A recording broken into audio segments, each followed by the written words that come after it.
صباح الفل علينا. ازيكم يا حبايبي؟ عاملين ايه؟ يا رب تكونوا بخير دايما كده وبصحه وهنا زي ما احنا متعودين. يوم سعيد علينا. هنبدا بالصلاه على سيدنا محمد كده. احنا النهارده هنعمل اكله طبعا كله بيحبها، كله بيرغب فيها، لانها اكله زي ما بيقولوا من زمن امي وستي والكلام ده. هنعمل النهارده ملوخيه ناشفه ناعمه وجميله. شايفين نخلاها على ايدي، جايباها خضره وعاملاها في البيت. بصوا زي الحنه اهي ما شاء الله زي العسل. يلا مع بعض نقول المكونات بتاعتنا. مفيش مكونات، هما كام فص توم اهو، وخرطت بدايه مكعبات صغيره كده اللي هي مكعبات صغيره فلفل خالص كده مش دقيته، ومعايا طماطمايه او طماطميتين خرطتهم، ومعايا الملوخيه. نجيب الحله بتاعتنا دي بقى ونحط فيها حته سمنه بلدي او حبه زيت على حسب ما انت بتجلي. ويلا مع بعض نعمل الملوخيه بكل تكاتها وبكل حلاوتها كده عشان تاكلوها وتدعوا لي. احنا خلاص حطينا حته السمنه في الحله بتاعتنا دي، ورحنا نازلين بالثوم، او عايزه تعمليها بزيت زي ما قلنا عادي، بسمنه ولا حسب مقدرتك. نقلب كده مع بعض الثوم كده اهو ما شاء الله. ريحته بصوا، ريحه الثوم دي بصوا بعشقها كده ما شاء الله اهي. يا دوب خدت دوخه كده واروح نازله بالفلفل ايه عشان الجرشه اللي فيه ايه تهدى شويه، واروح نازله بيه كده. ولو عينك احمر عادي، بس الاحمر ممكن تحطيه في الملوخيه الخضراء، انما الناشفه عادي لو اخضر عادي اهو. بس انا بحب الاخضر بس. يبقى احنا مع بعض كده على ما الثوم يصفر شويه اهو.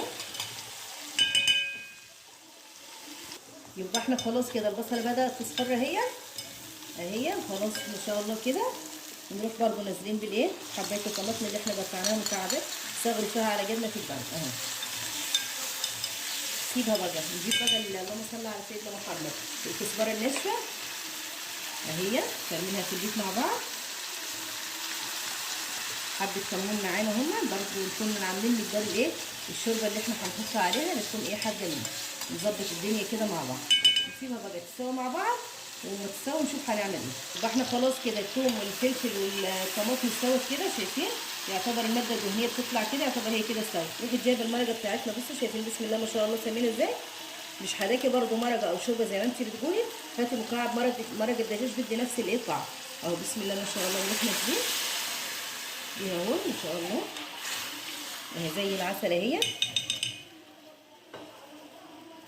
يبقى هتفور معانا دلوقتي. هي مش فيها اي تعب خالص، بس انا بعملها للايه لبناتي اللي هم لسه مستجدين، اللي هم لسه في المطبخ، اللي هم زي بنتي يعني. واروح نازله بقى ايه تدريجيا كده بالايه بالملوخيه الايه الناشفه هي اهي، واقلب فيها كده اهي ما شاء الله زي العسل اهي.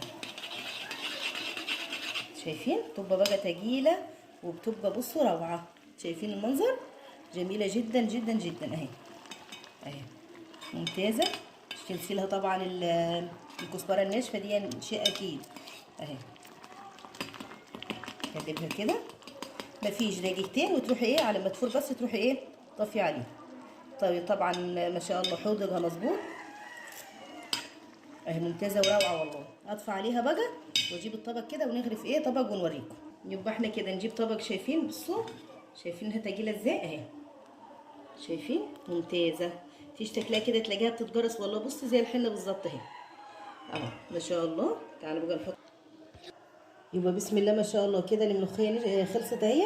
طعم جميل وريحه بسم الله ما شاء الله بالف هنا وصحه. يا ريت كل اللي يشوفني يتابعني علشان اي فيديو عمال يوصلكي، ويا رب اكون تحت حسن ظنكم كده على طول. وطبعا دايما زي ما اتعودنا اسيبكم على لا اله الا الله ومع السلامه.